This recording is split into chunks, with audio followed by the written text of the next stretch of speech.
Ahora le daremos la bienvenida al maestro Javier Cuevas.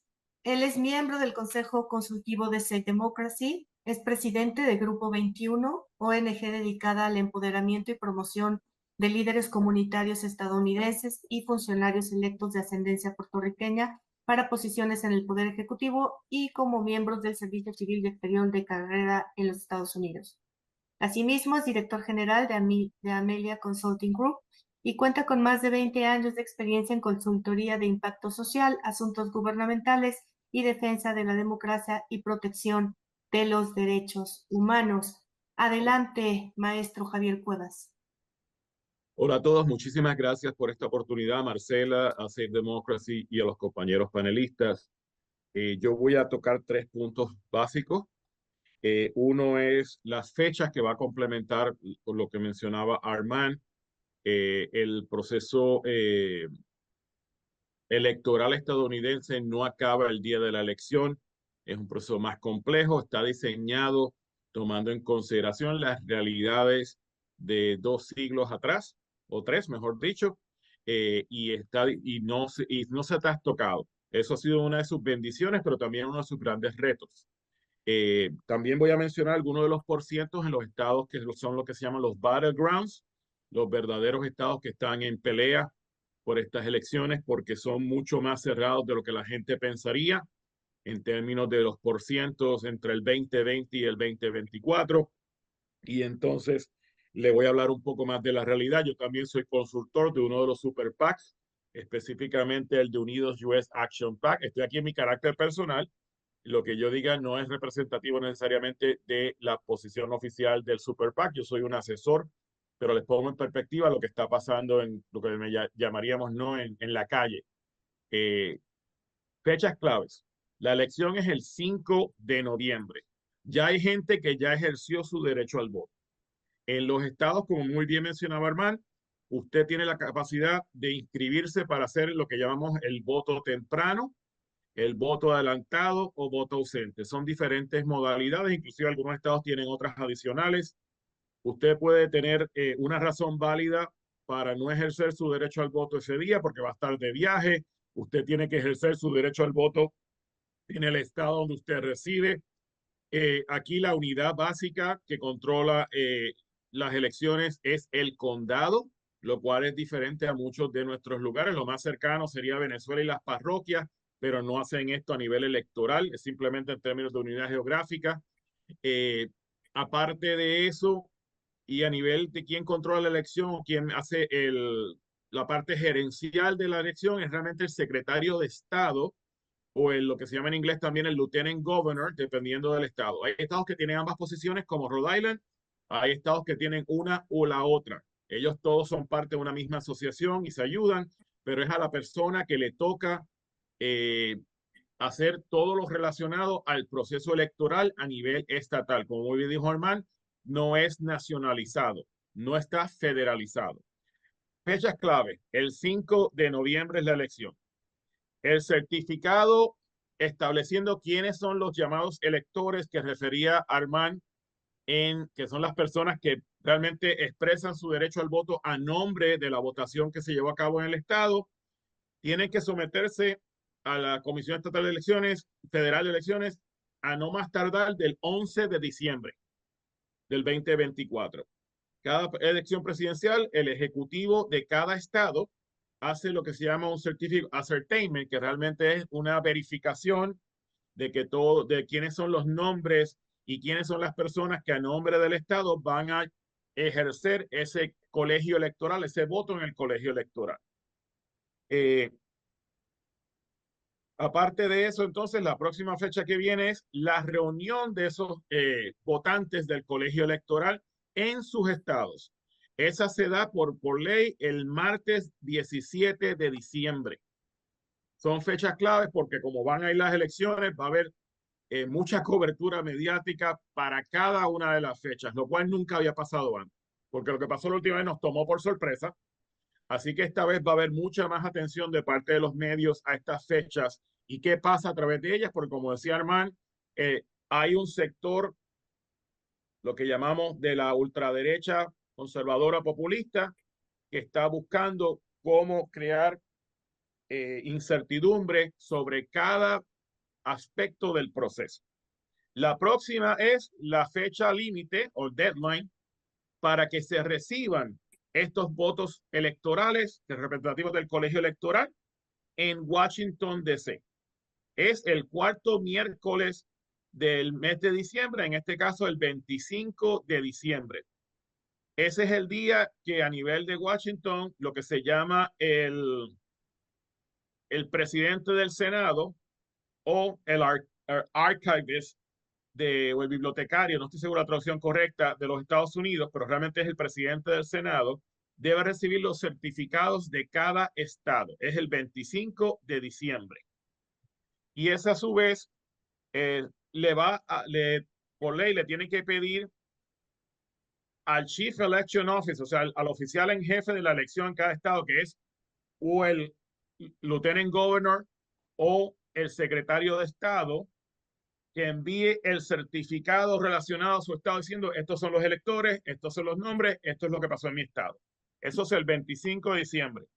De ahí nos movemos al 6 de enero, que es la fecha donde juramentan los miembros del Congreso, que ya lo había mencionado ya Armand, y la Cámara de Representantes, así como el Senado, se van a reunir para ser parte del proceso. No voy a entrar más en los detalles, pero darle una idea de fechas claves donde va a haber cobertura mediática para ver qué pasa, porque sabemos que hace 4 años, el 6 de enero, hubo una revuelta en los Estados Unidos. Y una revuelta impulsada y predicada por el que era entonces presidente del país. Y esto ha sido algo que ha traumatizado no tan solo al electorado, sino a la población general, y nos lleva a esta situación que tenemos en las elecciones, donde se anticipa, como bien dijo Armand, que va a haber se va a hacer lo que es un contested election, que no importa los resultados, va a haber protestas y va a haber movimientos de carácter legal, así como protestas en las calles probablemente de ambos bandos, porque ahí se ha perdido la confianza hasta cierto punto en el proceso electoral y eso varía por estado, de quién es el liderato, dónde están las cosas. Hay unos estados básicos en Estados Unidos que se van para la izquierda, a la derecha, no importa si el candidato es Mickey Mouse y Minnie, no importa quién sea el candidato, se sabe cómo van a votar esos estados. Todo el mundo sabe que Alabama y Mississippi van a romper hacia la derecha, no importa quién sea el candidato. La gente sabe que Nueva York y California van a romper hacia la izquierda, no importa quiénes sean los candidatos. Nuestros llamados battleground states son unos 6, 7 estados específicos, los cuales yo le voy a recomendar a todos ustedes que estén pendientes realmente para esta elección. Más que nada van a ser los estados de Michigan, Wisconsin y Pensilvania. También los estados de Carolina del Norte, Georgia, Arizona y Nevada son parte de esa sombrilla, pero en esta elección particular les voy a recomendar que estén sumamente pendientes a los resultados del estado de Michigan, Wisconsin y Pensilvania. Por cientos que les voy a dar. Michigan trae 15 votos electorales a la mesa.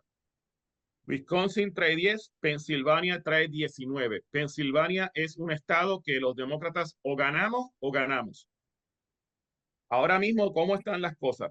Bueno, en el 2020, la diferencia por cada uno de los estados porcentualmente hablando fue de 2.78% en el estado de Michigan. En Wisconsin fue 0.63% de diferencia. 1.5 hubiera implicado un recuento mandatorio, 0.5 o menos. Y en el estado de Pensilvania fue 0.72%. Así de cerradas fueron a nivel de los estados. Porque recuerden, no es cuán cerrado sea a nivel global, que es lo que llamamos el voto general o el voto popular, sino es cuán cercano sea a nivel de cada estado, porque los estados, con unas raras excepciones, todos los votos electorales van al ganador, así gane por un voto. Hay unas excepciones donde hay unos estados que dan son porcentuales, pero esos realmente no tienen verdadero impacto en una elección abierta.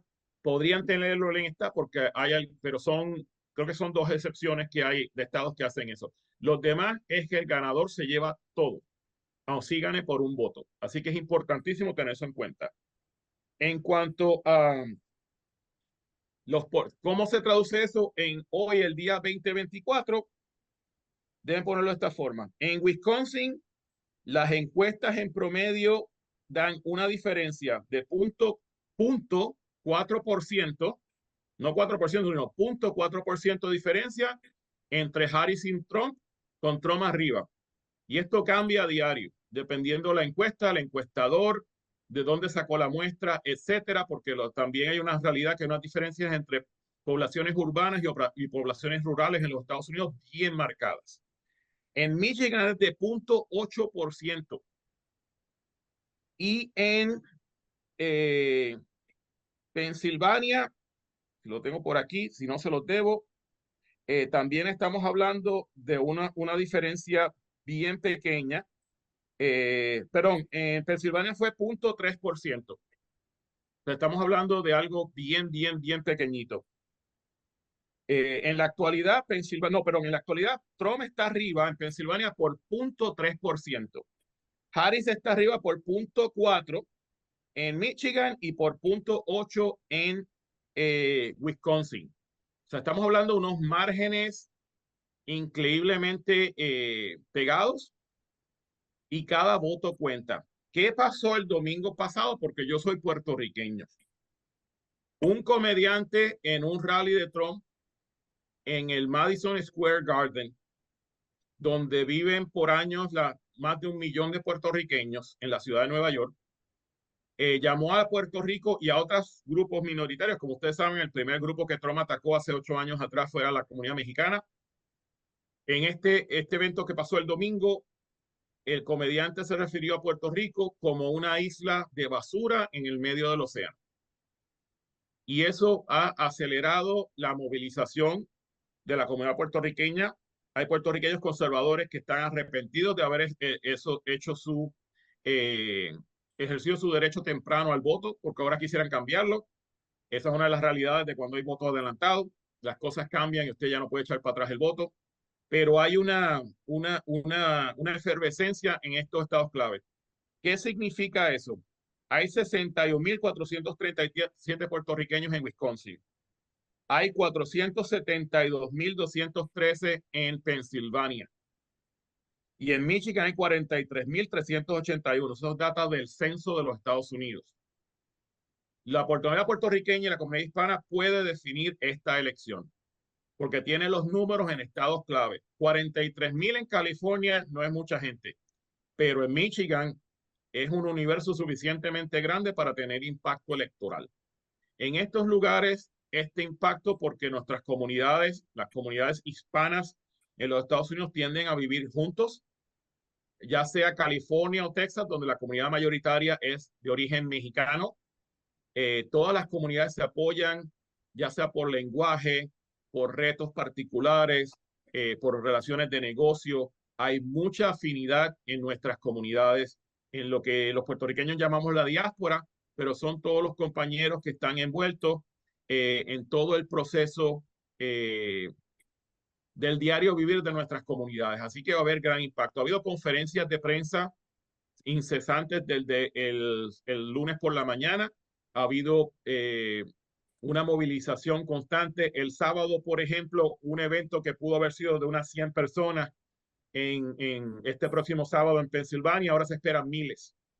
Esto es un cambio dramático por un movimiento que sí la campaña de Trump tenía que conocerlo porque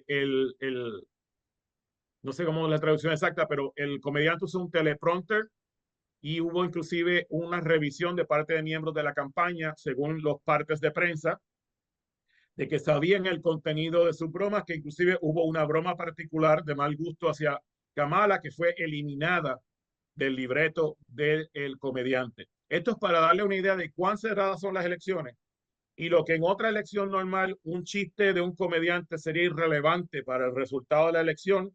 Aquí la cosa está tan polarizada que podría tener impacto en la elección nacional de lo que ha hecho una persona hacia una comunidad particular. Eso es para darle una idea de dónde están las cosas y lo que es la realidad ahora mismo. El que le diga a usted con certeza que sabe lo que va a pasar está apostando. Y claro, una apuesta de dos candidatos es 50-50. Esto está bien cerrado. Nosotros, los que estamos en el lado demócrata, estamos movilizando constantemente, porque les puedo decir que algunos de estos datos que les di de las encuestas hace una semana eran casi al revés. Y la semana anterior eran al revés. Y ha sido un cambio consistentemente en términos de cuán cerrada está la elección, cuál es el impacto que va a tener. En cuanto al tema principal del impacto del populismo, lo que vemos consistentemente que va de la mano con este famoso ya infame chiste es un ataque a las minorías, es culpar a las minorías, ya sean minorías étnicas, minorías raciales, preferencia sexual, todo lo que sea cualquier tipo de grupo minoritario de todos los males de la sociedad. Lo que vemos es un apego a un nacionalismo que todo lo nacionaliza en sus contestaciones, pero no necesariamente provee soluciones, soluciones prácticas, soluciones pragmáticas, soluciones tangibles. Y de igual forma, hay un culto a la personalidad. Aquí hubo una cantidad de candidatos en la primaria republicana, Nikki Haley, la que llegó más lejos, personas sumamente cualificadas, personas con experiencia gerencial probada, personas con récords que tal vez tengamos diferencias ideológicas, pero no podemos cuestionar su compromiso con el país, su deseo de mejorar y también el hecho de que tienen la experiencia necesaria y los quilates para tomar las riendas del país, que no llegaron. No llegaron porque hay un culto a la personalidad, a pesar de la violencia que se experimentó el 6 de enero del 2020, y eso es parte de los retos con los que estamos viviendo en los Estados Unidos. Hay una posibilidad bien grande, vuelvo y repito, de que sea la comunidad latina la que defina esta elección, porque casualmente la comunidad latina reside en los estados que son llamados los battleground states, que son realmente los que van a definir esta elección. En Arizona, por ejemplo, el candidato hispano Rubén Gallego, de ascendencia mexicana y colombiana, eh, veterano de la guerra de Irak, egresado de la Universidad de Harvard, de origen sumamente humilde, está en más de 10 puntos porcentuales por encima de la candidata republicana. Sin embargo, eso no se traduce en la carrera para la presidencia, donde los demócratas y los republicanos, Trump parece estar rompiendo al frente, pero sigue siendo un estado sumamente cerrado.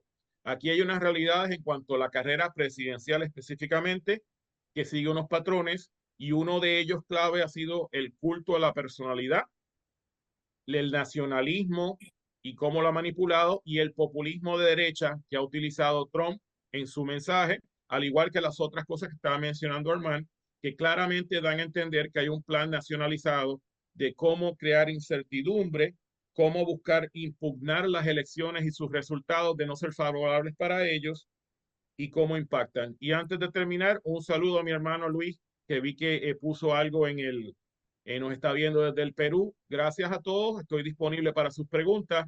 Esta va a ser una elección donde no vamos a saber los resultados necesariamente la noche de las elecciones. Vamos a hacer unas noches bien largas nuevamente, se los vaticino.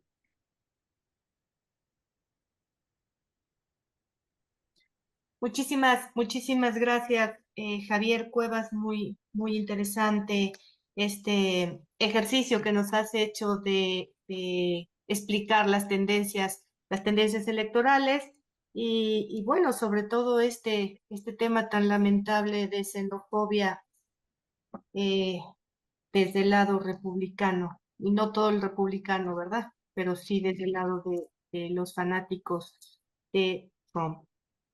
Ahora voy a pasar a leer las preguntas y comentarios de quienes nos acompañan, no sin antes agradecerles a todos los que están desde México, Perú, Venezuela, Dominicana, Italia, Argentina, a los miembros de Save Democracy que nos acompañan desde el otro lado, Arturo Núñez, Nora Lucy, Luis Núñez, Gerardo Martínez Vara, Manuel Carrillo, Miriam Hanna. Y empiezo con las preguntas. Esta está dirigida al maestro Armand Pechard. ¿Qué reformas electorales se pueden hacer en un país federal? Voy a leer tres y van decidiendo cómo las contestan. De Gerardo Martínez, ¿por qué se mantienen esquemas electorales tan anacrónicos y diferenciados entre los estados de la Unión Americana? Al parecer no hay congruencia entre su liderazgo económico mundial y sus formas político-electorales. de Luis Núñez. Esto ya lo contestó Javier. Dice, estimado Javier, ¿cómo es posible que la xenofobia haya llegado al límite de llamar a Puerto Rico isla basura? Toda mi solidaridad. Y Rubén Galva dice, ¿qué pasaría con los votos de Puerto Rico por los pronunciamientos que hizo el señor aquel en el meeting? Este también le voy a leer porque tiene que ver con la xenofobia, de Alma Rosa Balbueno. ¿Cómo afecta al incremento de la xenofobia el hecho que voten hacia derecha o izquierda sin importar quién sea candidato o sus propuestas? Adelante, Armand y Javier. Me parece que estas preguntas van dirigidas a ustedes. Armand definitivamente está en lo correcto. Le quisiera añadir entonces unas cositas de la parte técnica, por si que muchos de ustedes son académicos también, de los que nos están escuchando en sus casas, oficinas, etcétera. Varios de los problemas y los retos con el colegio electoral están basados en cómo está constituida nuestra constitución y cómo la constitución y cambios a la misma se impactan. Para cambiar el colegio electoral habría que enmendar la constitución.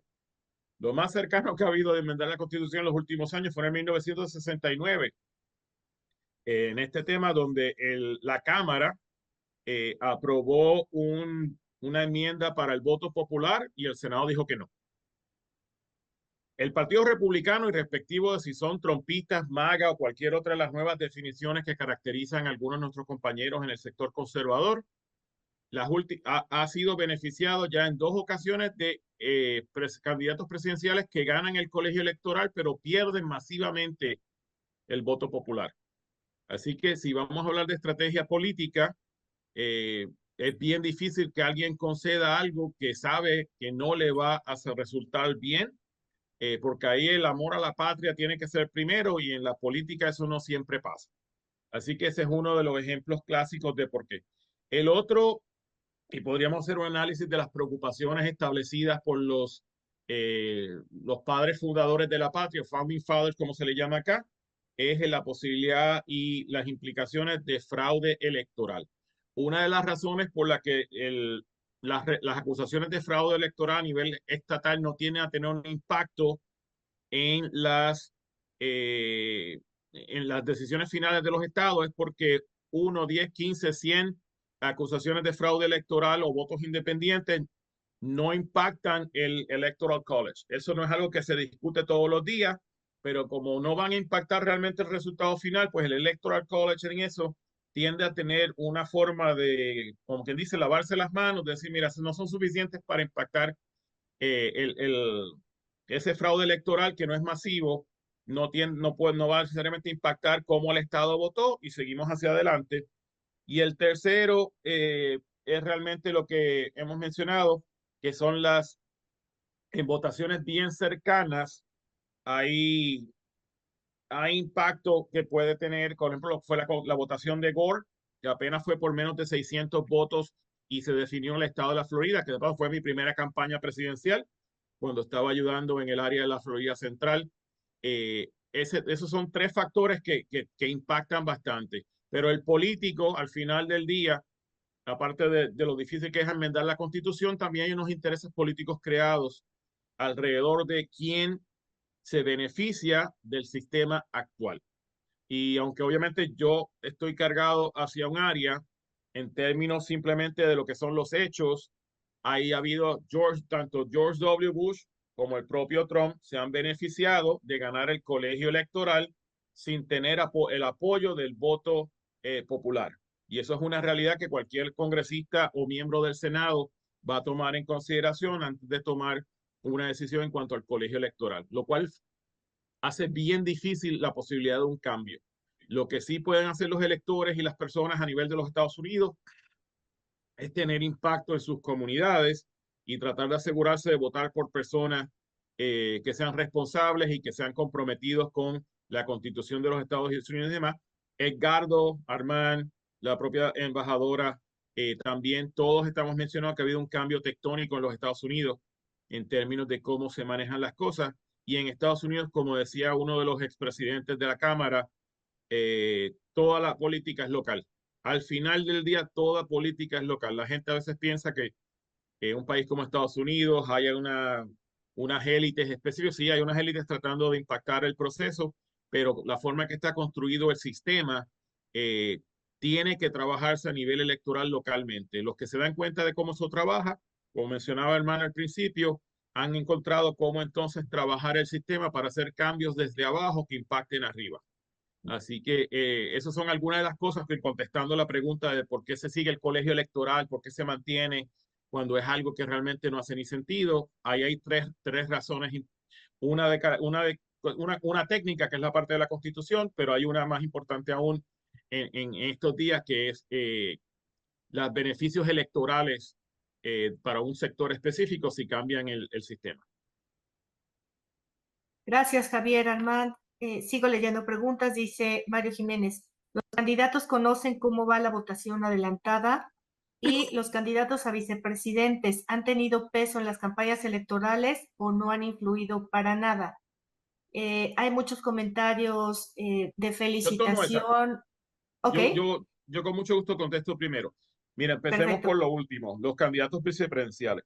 Los candidatos vicepresidenciales ayudan, pero realmente no necesariamente tienen un gran impacto en lugares. Te voy a dar un ejemplo claro. En el caso de el 2016, cuando Hillary Clinton era la candidata, Trump ganó las elecciones. El vicepresidente, el candidato a vicepresidente demócrata, Tim Kaine, es la razón por la cual Virginia no votó republicano. Se ganó el estado de Virginia, no meramente por un cambio ideológico que se ha dado en Virginia, pero también porque Tim Kaine estaba en la papeleta y es un senador federal sumamente querido y respetado, fue gobernador y es una persona que le tiene mucho aprecio en Virginia, pero por lo regular no hay un gran impacto. Inclusive Gore perdió su estado natal de Tennessee en el 2000 cuando era candidato a presidente. Así que ya aquí hay una realidad de cómo se trabaja en Estados Unidos. El impacto no tiende a ser necesariamente a favor de, eh, es realmente la figura presidencial es la figura clave. Obama era una estrella de rock y pudo haber tenido a quien fuera de compañero de papeleta y las probabilidades de que hubiera ganado las dos veces como lo hizo, altísimas. En el caso de Trump, Indiana iba a votar republicano, no importa si Mike Pence estuviera en la papeleta o no. En el caso actual de Vance, que ha sido un candidato sumamente controversial, tal vez le ha tenido momentos difíciles, pero los números siguen estando en el mismo lugar que estaban previo a que se escogiera Vance como candidato. Esa es una realidad norteamericana, eso no necesariamente implica el resto del mundo, pero en el caso de Estados Unidos, la persona clave siempre es el líder en la papeleta. Inclusive cuando uno vota en Virginia, en el estado de Virginia, uno hace un voto para la dupleta presidencial, no son separados. No hay uno que dice yo voto por tal persona para presidente y tal persona para vicepresidente, no. Se vota la dupleta. Eso es para darle un ejemplo de cómo está construido el sistema acá en Estados Unidos. Y Marcela, si puedes mencionar la primera parte de la pregunta para estar seguro que la contesto. Sí, claro, dice, ¿los candidatos conocen cómo va la votación adelantada? Sí, lo que no saben son los resultados. Lo que se hace es una correlación entre quiénes son las personas que salieron a votar, porque si usted está en el registro electoral, indica si usted es una persona que es demócrata y de republicano o si usted está inscrito como una persona que es independiente, no afiliado. Volviendo a algunas de las cosas que mencionó Armand sobre las unidades electorales, en los Estados Unidos, cada estado tiene hasta su propia definición de qué es un elector. En Florida se le llaman non-partisan, o sea, que no tienen partido político. En otros lados le llaman votantes independientes. En otros lados tienen otras nomenclaturas para referirse a lo que en términos generales es una persona que no quiere definirse ni con un partido ni con el otro.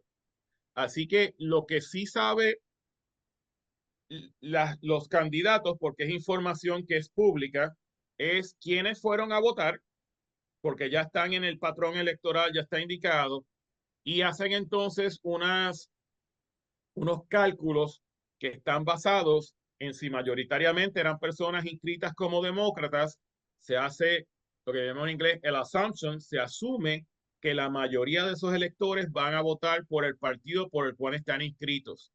Eso no siempre es correcto. Obama fue un ejemplo de cómo eso pasó En el caso de George W. Bush, él tomó mucho voto moderado demócrata que lo apoyaban porque era un tipo sumamente agradable. Algunos ni siquiera estaban de acuerdo con él ideológicamente, pero les caía bien.